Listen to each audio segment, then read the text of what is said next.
First of all, thank you for your attention.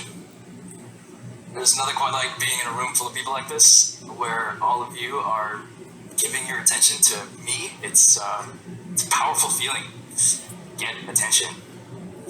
I'm an actor, so I'm a bit of an expert on, well, nothing, really. But I do know what it feels like to get attention. I've been lucky in my life to get a lot more than my fair share of attention. And I'm grateful for that, because like I said, it's a powerful feeling. But there's another powerful feeling that I've also been lucky to experience a lot as an actor. And it's funny, it's sort of the opposite feeling, because it doesn't come from getting attention. It comes from paying attention. When I'm acting, I get so focused that I'm only paying attention to one thing. Like when I'm on set and we're about to shoot and the first AD calls out rolling, and then I hear a speed marker set, and then the director calls action.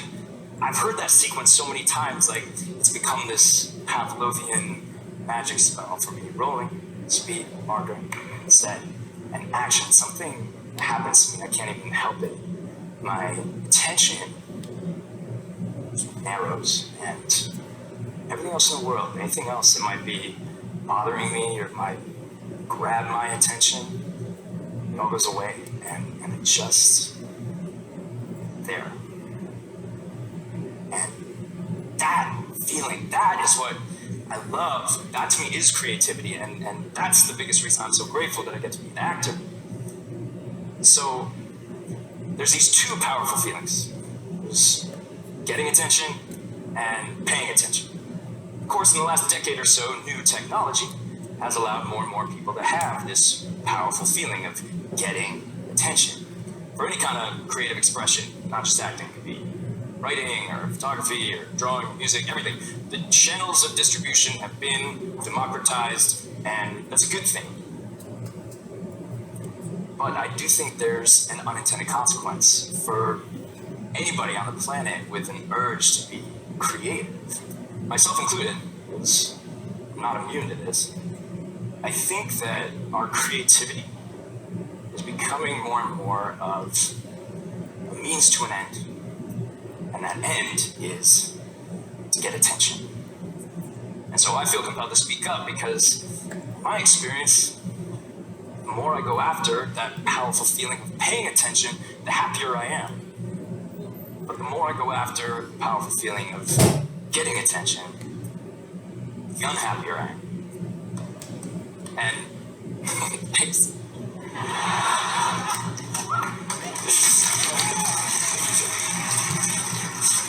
So this is something that goes way back for me. I think the first time I can remember using my acting to get attention, I was 8 years old at summer camp. And I've been going on auditions for about a year by then, and I've been lucky to get some small parts and TV shows and commercials, and I bragged about it a lot that summer at camp. And at first, it worked. The other kids gave me a bunch of extra attention because I had been on Family Ties. That's a picture of me on Family Ties, right? Then the tide turned. I think I took it too far with the bragging, and then the other kids started to make fun of me. Like I remember there was this one girl I had a crush on, Rocky. Her name was Rachel. She went by Rocky, and she was beautiful and she could sing. And I was smitten with her, and I was standing there bragging. And she turned to me and she called me a show-off, which I 100% deserved. But you know, it really hurt. And ever since that summer, I've had a certain hesitance to seek attention for my acting. Sometimes, you know, people would ask me, they'd be like, well, wait a minute, if you don't like the attention, then why are you an actor? And I'd be like, because that's not what acting's about, man, it's about the art. And they'd be like, okay, dude. And then Twitter came out, and I got totally hooked on it, just like everybody else, which made me into a complete hypocrite, because at that point I was absolutely using my acting to get attention. I mean, what did I think? I was just getting all these followers because of my brilliant tweets?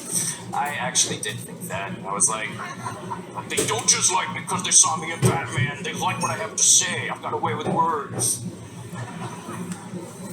And then in no time at all, it started having an impact on my dearly beloved creative process. It still does. I try not to let it. But you know, I'll be sitting there like reading a script, and instead of thinking, okay, how can I personally identify with this character? Or how is the audience going to relate to this story? I'm like, what are people going to say about this movie on Twitter? And what will I say back that'll be good and snarky enough to get a lot of retweets, but not too harsh because people love to get offended and I don't want to get canceled? These are the thoughts that enter my mind while I'm like, supposed to be reading a script, trying to, you know, be an artist. And I'm not here to tell you that technology is the end.